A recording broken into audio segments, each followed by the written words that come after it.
नमस्कार, आप देख रहे हैं पॉलिटिकल पिच। पॉलिटिकल पिच पे चर्चा करते हैं राजस्थान की राजनीति की। मणिपुर हिंसा के दौरान राजस्थान विधानसभा में जिस प्रकार से मणिपुर का वो वीडियो वायरल हुआ था, उसके बाद देश भर में विपक्षी दलों ने मणिपुर को लेकर के चिंता जताई थी और उस दौरान जो बहस का दौर चल रहा था, सभी राज्य की विधानसभाओं में बहस हो रही थी, चर्चाएं हो रही थी। राजस्थान विधानसभा में भी इसके लिए चर्चा हो रही थी और जब उस समय के अशोक गहलोत सरकार के मंत्री राजेंद्र गुढ़ा ने अपने ही सरकार को गिरेबान में झांकने का सलाह दे करके फंस गए थे और उन्होंने कहा था कि मणिपुर पर हमें चिंता करने की बजाय हमें राजस्थान की स्थिति पर चर्चा करनी चाहिए, और उसके बाद उनको मंत्री पद से बर्खास्त किया गया। अब मंत्री पद से बर्खास्त होने के बाद राजेंद्र गुढ़ा लाल डायरी प्रकरण के लेकर के देश भर में चर्चा में आ गए। जिस प्रकार से उन्होंने लाल डायरी की चर्चा की और उस लाल डायरी को लेकर के राजस्थान विधानसभा में पहुंच गए और उसको लहराते हुए कहा कि इसमें अशोक गहलोत सरकार के भ्रष्टाचार की ये डायरी है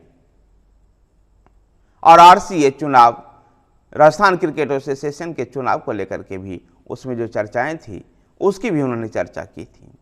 राजेंद्र गुढ़ा को तब फिर कांग्रेस पार्टी से भी निकाल दिया गया। गौरतलब है कि 2018 के विधानसभा चुनाव में राजेंद्र गुढ़ा उदयपुर बाटी से चुनाव जीते थे। उदयपुर बाटी से वो बहुजन समाज पार्टी के टिकट पर चुनाव जीते थे, लेकिन जब सचिन पायलट वाला जो प्रकरण आया था, जिसमें उस समय जब लगा था कि कांग्रेस की अशोक गहलोत सरकार गिर जाएगी, तब राजेंद्र गुढ़ा ने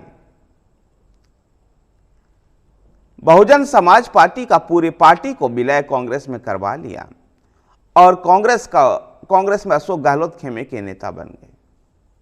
लेकिन जब प्रकरण लाल डायरी का आया, मणिपुर चर्चा का विषय आया, उसके बाद वो अशोक गहलोत सरकार के चूक गए और सचिन पायलट गुट के नेता बाद में बन गए थे। लाल डायरी प्रकरण के बाद सचिन पायलट और अशोक गहलोत दोनों ने ही राजेंद्र गुढ़ा से किनारा कर लिया और राजेंद्र गुढ़ा को पार्टी से भी निकाल दिया गया।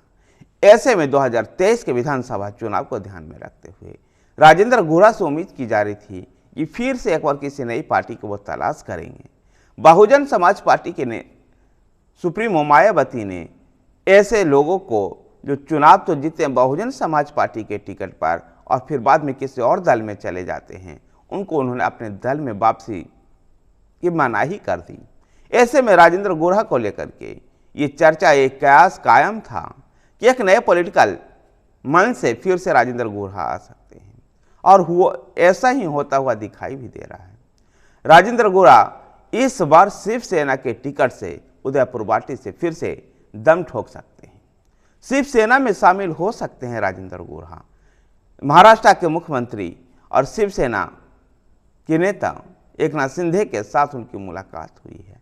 ऐसे में कहा जा सकता है कि राजेंद्र गुढ़ा 2023 के विधानसभा चुनाव में शिवसेना का परचम लहराने के लिए, शिवसेना के दहाड़ को राजस्थान में भी कायम करने के लिए कायम करेंगे और उदयपुर बाटी से फिर से वो शिवसेना के बैनर तले दहाड़ लगाएंगे। धन्यवाद साथियों। अगर आपको वीडियो पसंद आया है तो वीडियो को लाइक कीजिए, शेयर कीजिए। हमारे साथ बने रहने के लिए हमारे चैनल पॉलिटिकल पिच को सब्सक्राइब कीजिए। आपका ये सब्सक्राइब हमें लगातार सहयोग मिलता रहेगा। धन्यवाद।